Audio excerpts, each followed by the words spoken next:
www.mixcity.fm. Mix City Radio. Vous êtes sur Mix City Radio, c'est Sébastien avec vous pour une nouvelle chronique des voyageurs du monde et on est en ligne avec Alexandra. Bonjour Alexandra. Bonsoir Sébastien. Alors Alexandra, tu es ukrainienne expatriée depuis 8 ans en Belgique. Tu voyages beaucoup en loisirs et tu m'as raconté hors antenne que tu adorais les animaux sauvages. Ma première question tout d'abord, on a tous entendu ton petit accent, c'est en Belgique que tu as appris à parler français ? Oui, j'ai été mariée avec un Belge, donc je suis venue sans aucune connaissance du français et grâce que j'ai habité ici pendant 8 ans que je bavarde couramment en français. Donc ça c'est marrant, donc ta première motivation pour partir en voyage, c'est les animaux. Plutôt c'est les spécifications d'un pays. Parce que j'ai commencé par le Thaïlande et Afrique du Sud parce que c'est deux pays pour le même but que je veux visiter. Mais étant, par exemple, russe au fond d'origine, je veux quand même aller une fois en Russie. À Saint-Pétersbourg, là, il y a un musée qui s'appelle Hermitage. C'est quelque chose comme un Louvre. Et là, une chambre qui s'appelle Kunstkamera. Et donc, si vous connaissez l'histoire de la Russie, on avait une Piotr le Grand qui collectionnait tout ce qui est faute de la nature. Donc, les êtres humains, les animaux, les plantes qui étaient génétiquement modifiés, qui n'ont pas une apparence normale. Il était conservé dans un grand bottle, in English, je ne connais pas le mot en français. Oui. Et le Piotr le Grand, il recevait les cadeaux de tous les pays. Donc, s'il a un pays qui veut être en faveur avec la Russie, le meilleur cadeau, ça a été de présenter une photo de la nature de ce pays et qu'il lui a offert. Après sa mort, ça a été créé un musée. Donc là, il a une exposition extraordinaire, unique dans le monde où on peut voir tout ce qui est faute, tout ce qui est monstre naturel que vous ne pouvez jamais rencontrer nulle part ailleurs. Comment tu organises ton départ pour faire un voyage comme celui-là ? Ça se prépare des mois à l'avance ? Quelque part, une idée arrive les mois en avance. Puis, je questionne mes amis parce que, étant célibataire, j'ai pas d'envie d'aller tout seul, c'est pas très intéressant. Donc, je cherche les amis autour de moi qui veulent partager cette expérience avec moi.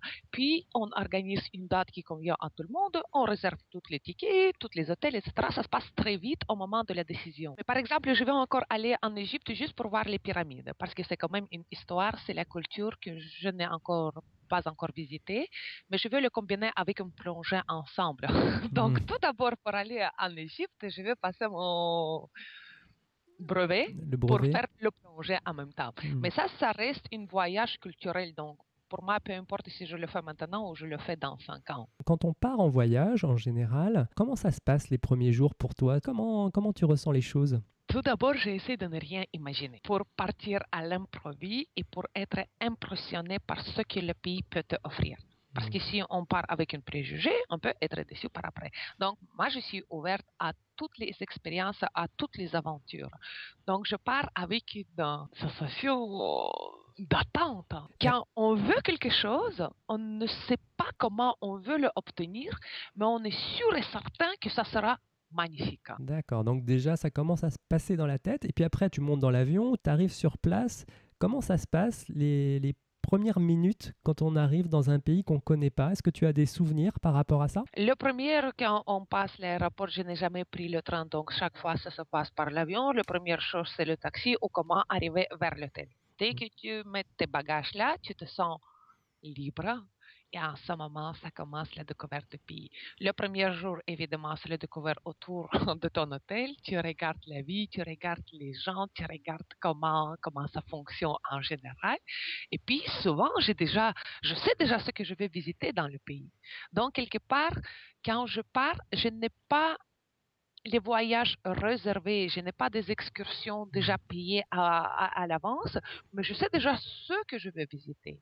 Donc, quelque part, on va dire, le premier jour après passer la nuit dans ce pays, ça commence pour réaliser ce que je veux.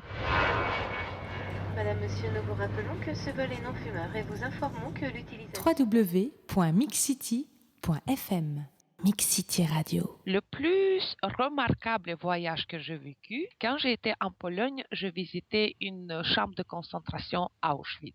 C'est évidemment lié avec l'histoire générale et surtout avec ma culture russophone parce que les Russes ont souffert beaucoup là. Et ça me reste sans parole.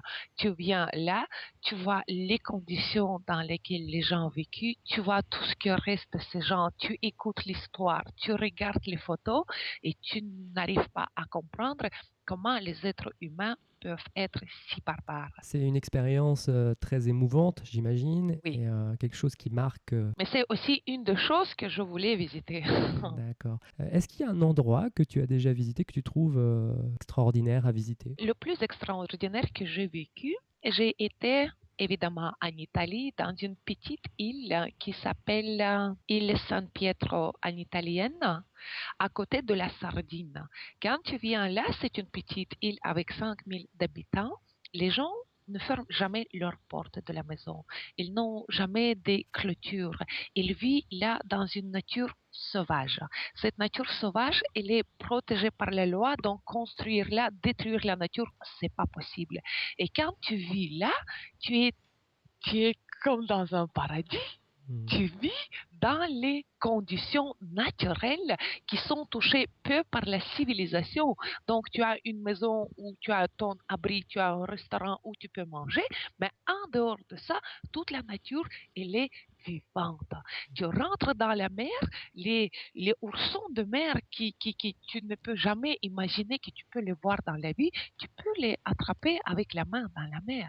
Et pour moi, ça a été une expérience inoubliable.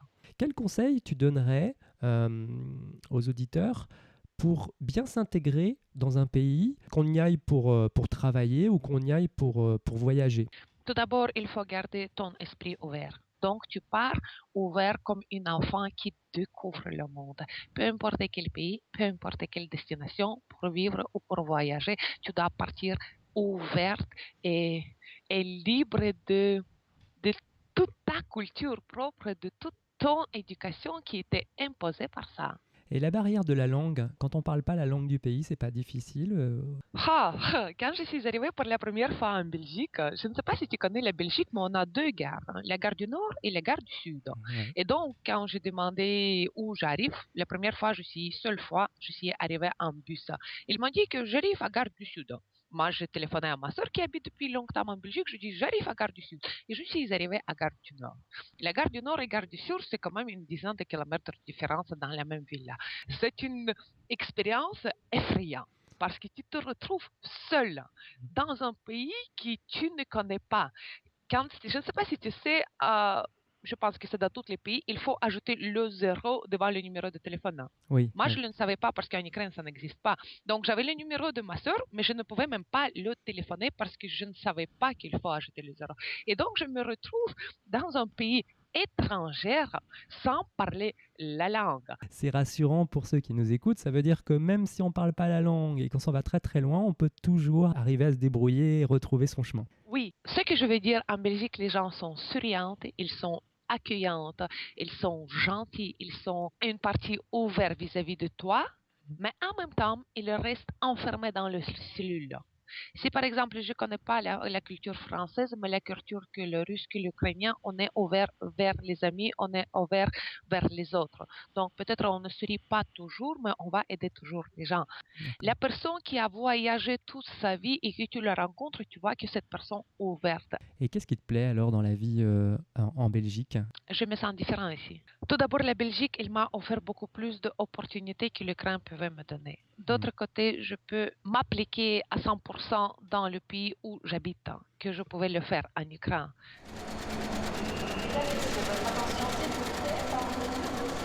www.mixcity.fm Mix City Radio.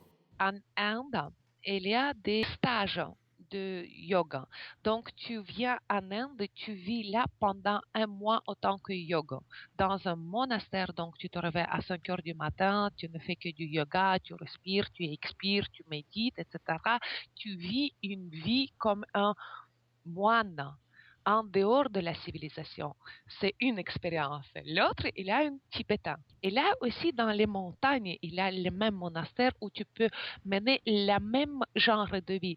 Mais si en Inde, tu dois te clôturer dans un monastère, en Tibet, il n'y a rien à côté de toi. Il n'y a qu'un monastère sur une grande montagne. Ce que je ressens beaucoup dans ce que tu nous dis, c'est que tu as besoin, j'ai l'impression, d'authenticité avec le pays où tu vas, que ce soit avec la nature ou avec les gens. Il y a un besoin fort d'être avec eux, de vraiment connaître la vie. De découvrir le monde, oui. On ne Ouais. vit qu'une fois. Il y a autant de choses dans la vie qu'on peut voir. Surtout, on peut le voir. Souvent, on ne le fait pas.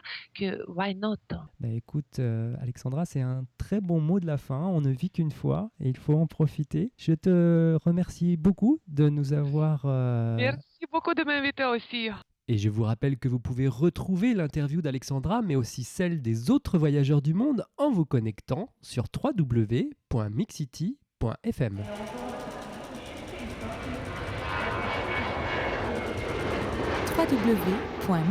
www.mixcity.fm. Mix City Radio.